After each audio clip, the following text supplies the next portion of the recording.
بسم اللہ الرحمن الرحیم۔ اللہ تبارک و تعالیٰ کے پاکیزہ نام سے آغاز کرتے ہیں جو بہت مہربان نہایت رحم والا ہے۔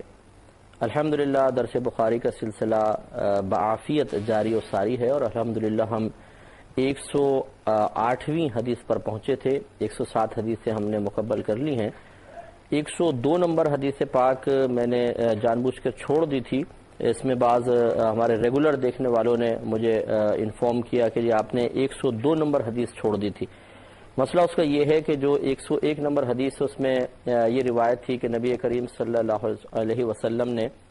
عورتوں کے لیے ایک دن مقرر کیا تھا جس میں آپ ان کے پاس جا کر اور انہیں آپ تبلیغ دین وغیرہ فرمایا کرتے تھے، اور اس میں نبی کریم صلی اللہ علیہ وسلم نے عورتوں سے ارشاد فرمایا تھا کہ جس عورت کے 3 بچے ہوں اور وہ بچپن میں فوت ہو جائیں تو یہ اپنے والدین کی شفاعت کریں گے۔ تو کسی نے پوچھا رسول اللہ اگر 2 ہوں تو؟ آپ نے فرمایا 2 ہوں تو تب بھی۔ تو اگلی جو تھی روایت وہ بہت ہی مختصر چونکہ روایت تھی اس لیے میں نے اس کو چھوڑ دیا تھا، جیسے کہ یہ حضرت جابر رضی اللہ تعالی عنہ بیان کرتے ہیں۔ اس میں صرف یعنی یوں سمجھ لیجئے کہ سند ذکر کی ہے، حدیث نہیں ہے۔ اس کی حدیث میں آپ کو پڑھ کے بتا دیتا ہوں۔ امام بخاری روایت کرتے ہیں کہ ہمیں محمد بن بشار نے حدیث بیان کی، انہوں نے کہا کہ ہمیں غندر نے حدیث بیان کی، انہوں نے کہا کہ ہمیں شعبہ نے حدیث بیان کی عبد الرحمن ابن الاصبہانی، انہوں نے زکوان سے، انہوں نے ابو سعید خدری رضی اللہ تعالیٰ عنہ سے اسی حدیث کو جو پہلے گزر گئی روایت کیا۔ اور آگے امام بخاری فرماتے ہیں اور عبد الرحمن بن الاصبہانی سے روایت ہے، انہوں نے کہا کہ میں نے ابو حازم سے سنا تھا، اور انہوں نے حضرت ابو ہریرہ رضی اللہ تعالی عنہ سے انہوں نے کہا کہ 3 ایسے بچے جو بلوغت کو نہ پہنچے ہوں، یعنی ابو ہریرہ رضی اللہ تعالی عنہ نے یہ سنا تھا کہ نبی کریم صلی اللہ علیہ وسلم نے فرمایا کہ جس عورت کے 3 ایسے بچے جو بھی بلوغت تک نہ پہنچے ہوں وہ اگر فوت ہو جاتے ہیں تو یہ اس کی بروز قیامت شفاعت کریں گے۔ بس اتنا یہ 102 نمبر حدیث ہے، تو اس لیے اس کو ترک کر دیا تھا اور 103 پر آ گئے تھے، لیکن میں نے آپ کے کچھ جو ہمارے ریگولر دیکھنے والے ہیں ان کی قلبی تشفی کے لیے اس کو میں نے دوبارہ ذکر کر دیا ہے۔ ہم 107 نمبر حدیثیں مکمل کر چکے ہیں، اب 108ویں حدیث پر آئے ہیں۔ اس میں آپ کو معلوم ہوگا کہ پیچھے باب یہ چل رہا تھا کہ نبی کریم صلی اللہ علیہ وسلم کی طرف جھوٹ باندھنا گناہ ہے۔ امام بخاری نے اس پہ باقاعدہ باب قائم کیا اور 2-3 حدیثیں اس بارے میں ہو چکی تھیں۔ یہ حدیث بھی اسی موضوع کے متعلق ہے اور حضرت انس رضی اللہ تعالی عنہ اس کے راوی ہیں۔ تو حضرت انس رضی اللہ تعالی عنہ نے کہا کہ مجھے تم کو بکثرت حدیثیں بیان کرنے سے ضرور یہ چیز منع کرتی ہے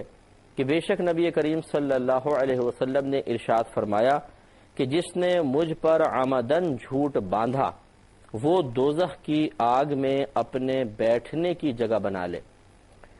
یعنی یہ بھی وہی حدیث ہے، حضرت انس رضی اللہ تعالی عنہ جو سرکار صلی اللہ علیہ وسلم کے ساتھ بہت زیادہ رہا کرتے تھے اور آپ کی 10 سال تک مسلسل خدمت کی ہے۔ اب یہ دیکھیں کہ جو 10 سال تک مسلسل خدمت کر رہا ہو وہ کتنا کلوز ہوگا اور کتنی باتیں انہوں نے نبی کریم صلی اللہ علیہ وسلم سے سنی ہوں گی، لیکن آپ کے خوف خدا کا یہ عالم تھا اور نبی کریم صلی اللہ علیہ وسلم کی احادیث مبارکہ کہ ظاہری مضامین پر کامل یقین کا یہ عالم تھا کہ آپ خود کہتے ہیں کہ تم مجھے زیادہ حدیث روایت کرتے ہوئے صرف اس لیے نہیں سنتے ہو کہ مجھے یہ حدیث روک دیتی ہے، مجھے خوف محسوس ہوتا ہے کہ ایسا نہ ہو کہ نادانستہ طور پہ غیر ارادی طور پر میں نبی کریم صلی اللہ علیہ وسلم کی طرف کوئی ایسی بات منسوب کر دوں جو آپ نے نہ کہی ہو اور میری گرفت کا سامان ہو جائے۔ اب دیکھیں حدیث میں تو الفاظ ہیں، سرکار نے فرمایا کہ جس نے جان بوجھ کر مجھ پر جھوٹ باندھا، تو حضرت انس رضی اللہ تعالیٰ عنہ سے تو یہ بعید ہے کہ آپ جان بوجھ کر نبی کریم صلی اللہ علیہ وسلم کی طرف جھوٹ منسوب کریں گے، لیکن آپ نے اس کے باوجود نبی کریم صلی اللہ علیہ وسلم کی حدیثیں بکثرت بیان نہیں فرمائیں، کیونکہ آپ کو خوف تھا کہ اگر میں بیان کروں گا تو ایسا نہ ہو کہ کوئی حدیث غلط منسوب ہو جائے۔ تو اب غور کر لیجئے کہ ایک طرف تو ایک صحابی رسول ہیں جو غیر ارادی طور پر جھوٹ کے نبی کریم صلی اللہ علیہ وسلم کی طرف منسوب ہونے کے خوف کی وجہ سے حدیثیں بکثرت بیان نہیں کر رہے،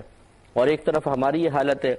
کہ جو بھی میسج ہمارے پاس آتا ہے اگر وہ نبی کریم صلی اللہ علیہ وسلم کی طرف منسوب کر دیا گیا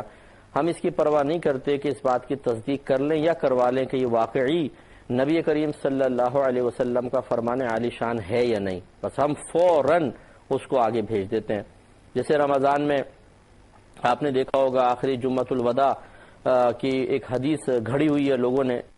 کہ نبی کریم صلی اللہ علیہ وسلم نے ارشاد فرمایا کہ جس کی بہت ساری نمازیں قضا ہو گئی ہوں اور اس کو تعداد یاد نہ ہو تو وہ رمضان کے آخری جمعے میں عصر کی نماز کے بعد جماعت کے ساتھ 4 نفل ادا کریں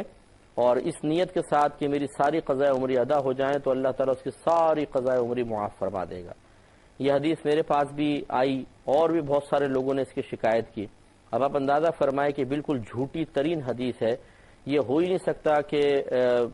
ساری زندگی کی قضا نمازیں ہوں اور وہ صرف 4 رکعت نفل سے ادا ہو جائیں، عقل بھی اس کو تسلیم نہیں کرتی ہے۔ حتیٰ کہ اس پہ تو سری حدیثیں ہیں کہ جو میدان عرفات میں پہنچ گیا تو اللہ تبارک و تعالی اس سے تمام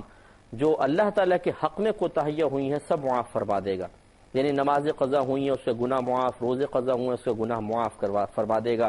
یہ ادھر معاملہ ہوتا ہے۔ لیکن اس کے باوجود علماء یہ فرماتے ہیں کہ نمازیں قضا کرنے کا گناہ معاف ہوگا، جو نمازیں ادا کرنی ہیں یعنی جو قضا ہو گئیں ان کو پڑھنا تو پڑے گا، یہ نہیں ہے کہ وہ پڑھنا بھی معاف ہو جائے گا۔ تو جب میدان عرفات میں وقوف عرفہ کے باوجود جہاں کبیرہ صغیرہ گناہوں کی معافی کا عام اعلان ہے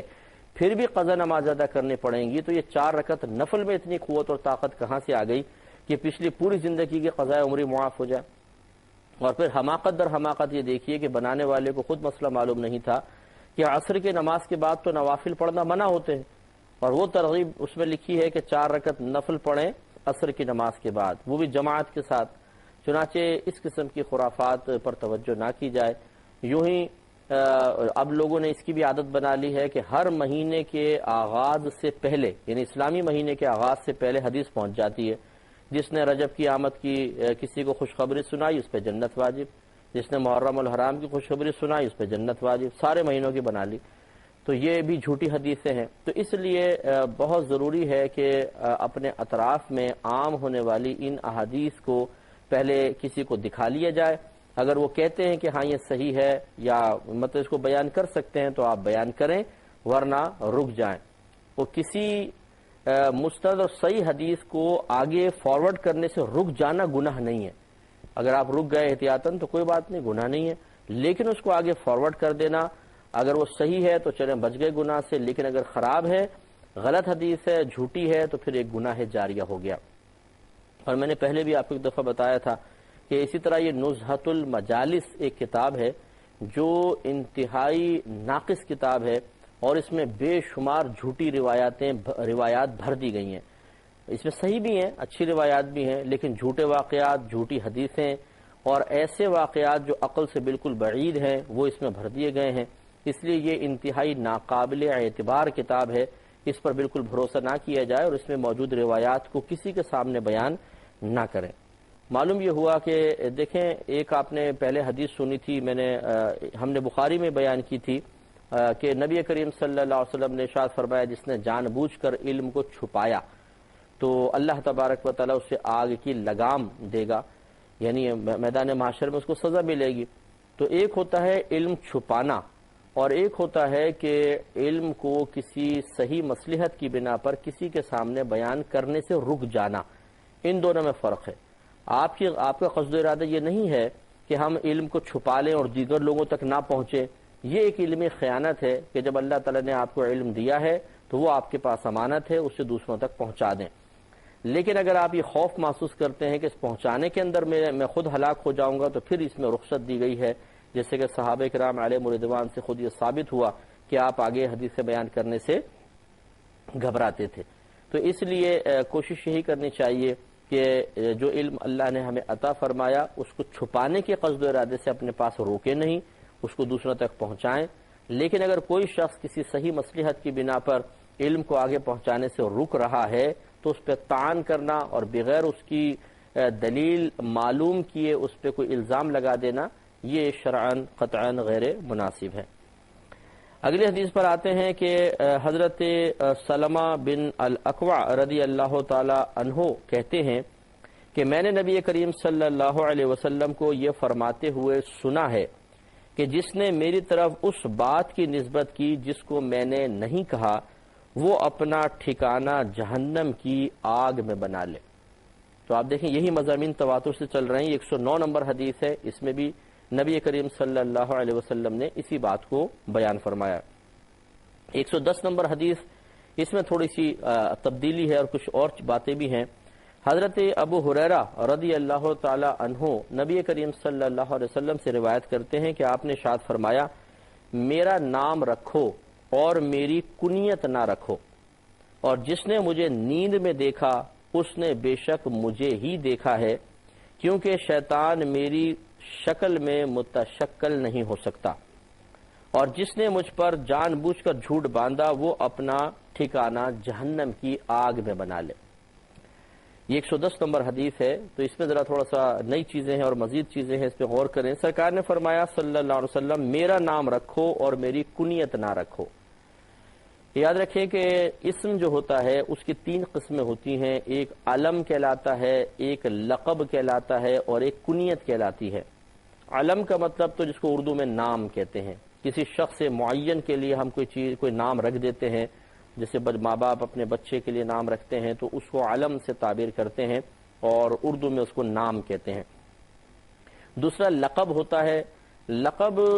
کسی شخص کے اچھے یا برے وصف کی وجہ سے اسے جو کچھ ایک نام دیا جاتا ہے اسے لقب کہتے ہیں۔ جیسے مثال کے طور پہ کوئی بہت ذہین و فطین ہے تو ہم اس کا نام رکھ دیں بھئی یہ ذہین آدمی، بھئی یہ تو ذہین ہے، ہم نے یعنی لقب رکھ دیا اس کا کہ بھئی ذہین، اب ہم اس کا نام نہیں لیں گے، ہم تو اس کو ذہین کہیں گے، تو یہ اس کی چونکہ خوبی کی وجہ سے اس کا نام رکھا گیا ہے تو لقب کہلائے گا۔ جیسے کہ معین الدین چشتی اجمیری رحمۃ اللہ علیہ کا یہ لقب ہے، معین الدین، دین کی مدد کرنے والا۔ اسی طرح نظام الدین، دین کا نظام چلانے والا، منتظم کرنے، دین کو منتظم رکھنے والا، دین کا منتظم یا دین کا انتظام کرنے والا۔ تو خلاصہ کلام یہ ہے کہ اسی طرح بہت سے بزرگان دین کے نام کے ساتھ ہے نور الدین مثلا، ان کو ایک نام دے دیا گیا۔ یہ لقب ہوتے ہیں کہ جو کسی اچھے وصف کی وجہ سے کسی کو دیے گا۔ اسی طرح شیطان کے لیے اگر لعین اور مردود اس کو کہا جائے تو یہ اگر اس کے برائی اور مذمت کی وجہ سے، کسی برے وصف کی وجہ سے اس کو جو نام دیے جاتے ہیں وہ بھی لقب کہلائیں گے۔ جیسے شیطان کے لعین کا لفظ استعمال کرتے ہیں، مردود کا لفظ استعمال کرتے ہیں، یہ اس کے القابات کہلائیں گے۔ اور تیسری چیز کنیت ہوتی ہے۔ کنیت اس نام کو کہتے ہیں کہ جو اب یا کے واسطے سے کسی شخص کا نام رکھ دیا جاتا ہے اور کسی تعلق کی وجہ سے ہوتا ہے۔ جیسے مثال کے طور پہ حضرت ابو ہریرہ رضی اللہ تعالی عنہ کی ایک آستین کافی بڑی تھی اور اس میں ایک دفعہ آپ نے ایک بلی کے بچے کو بٹھایا ہوا تھا۔ جب نبی کریم صلی اللہ علیہ وسلم وہاں سے گزرے تو عربی میں بلی کو کہتے ہیں ہرہ، اور اس کی تصغیر ہریرہ بنتی ہے، یعنی چھوٹی سی بلی۔ تو نبی کریم صلی اللہ علیہ وسلم نے پھر آپ کو مزاحاً فرمایا ابو ہریرہ، یعنی اے بلی والے، تو آپ یہاں پہ ابو والے کے معنی میں ہے، تو آپ کا لقب یہ مشہور ہو گیا۔ اسی طرح جو ابو جہل تھا، یہ پہلے ابو الحکم کہلاتا تھا، بڑا حکیم، یعنی حکیموں کا بھی باپ کہلاتا تھا، لیکن جب نبی کریم صلی اللہ علیہ وسلم کی مخالفت پر اترا تو نبی کریم صلی اللہ علیہ وسلم نے اس کو ایک کنیت دی اور ابو اللہ اس کو بولا ابو جہل، یعنی جاہلوں کا باپ، تو وہ اسی کنیت سے مشہور ہو گیا۔ نبی کریم صلی اللہ علیہ وسلم کا علم مبارکہ محمد ہے، اور جتنے بھی پھر آپ کے صفاتی نام آپ کو جیسے سید المرسلین ہم کہتے ہیں یہ آپ کا لقب ہے، یا خاتم النبیین کہتے ہیں یہ آپ کا لقب ہے۔ اور آپ کی کنیت تھی ابو القاسم، آپ کے صاحبزادے تھے قاسم، ان کی نسبت سے آپ اپنی کنیت رکھی تھی آپ نے ابو القاسم۔ تو اب اس تفصیل کے بعد تھوڑا سا دیکھیے کہ فرماتے ہیں میرا نام رکھو اور میری کنیت نہ رکھو۔ گویا کہ اگر تم اپنے بچوں کا نام رکھنا چاہتے ہو تو میرے نام پہ محمد رکھ سکتے ہو، لیکن میری کنیت یعنی ابو القاسم نہ رکھو۔ تو علماء کہتے ہیں کہ یہ اس میں اختلاف ہے کہ کیا یہ ممانعت ایک خاص وقت کے لیے تھی یا بعد کے لیے بھی ہے۔ تو صحیح مذہب یہی ہے کہ یہ ایک خاص وقت کے لیے تھی، اس کے بعد خود نبی کریم صلی اللہ علیہ وسلم نے اس کی اجازت مرحمت فرما دی، جیسے کہ میں ایک روایت آپ کی خدمت میں عرض کرتا ہوں، اور یہ ابو داؤد رحمۃ اللہ علیہ نے اس کو نقل کیا ہے، ابو داؤد میں موجود ہے، یہ سنن ابو داؤد میں۔ حضرت عائشہ صدیقہ رضی اللہ تعالی عنہا بیان کرتی ہیں کہ ایک عورت نبی کریم صلی اللہ علیہ وسلم کے پاس آئی اور اس نے کہا، رسول اللہ صلی اللہ علیہ وسلم، میرے ہاں ایک لڑکا پیدا ہوا ہے، پس میں نے اس کا نام محمد رکھا ہے اور اس کی کنیت ابو القاسم رکھی ہے۔ پھر مجھے بتایا گیا کہ آپ اس کو ناپسند کرتے ہیں، تو نبی کریم صلی اللہ علیہ وسلم نے فرمایا، کس نے میرے نام کو حلال کہا ہے اور میری کنیت کو حرام کہا ہے؟ یا فرمایا کہ کس نے میری کنیت کو حرام کہا ہے اور میرے نام کو حلال کہا ہے؟ یعنی مراد یہ ہے کہ اب پہلے منع تھا لیکن اب بالکل جائز ہے، ایسا نہیں ہے کہ میرا نام حلال ہو اور کنیت رکھنا حرام ہو، آپ نے باقاعدہ اس کی اجازت مرحمت فرمائی۔ اور یوں ہی سنن ابو داؤد میں اور ترمذی میں ایک مزید روایت حضرت علی کرم اللہ وجہ الکریم سے مروی ہے، آپ نے عرض کی، یا رسول اللہ صلی اللہ علیہ وسلم، اگر آپ کی وفات کے بعد میرے کوئی بیٹا پیدا ہوا تو میں اس کا نام آپ کے نام پر اور اس کی کنیت آپ کی کنیت پر رکھ لوں؟ تو نبی کریم صلی اللہ علیہ وسلم نے ارشاد فرمایا کہ ہاں۔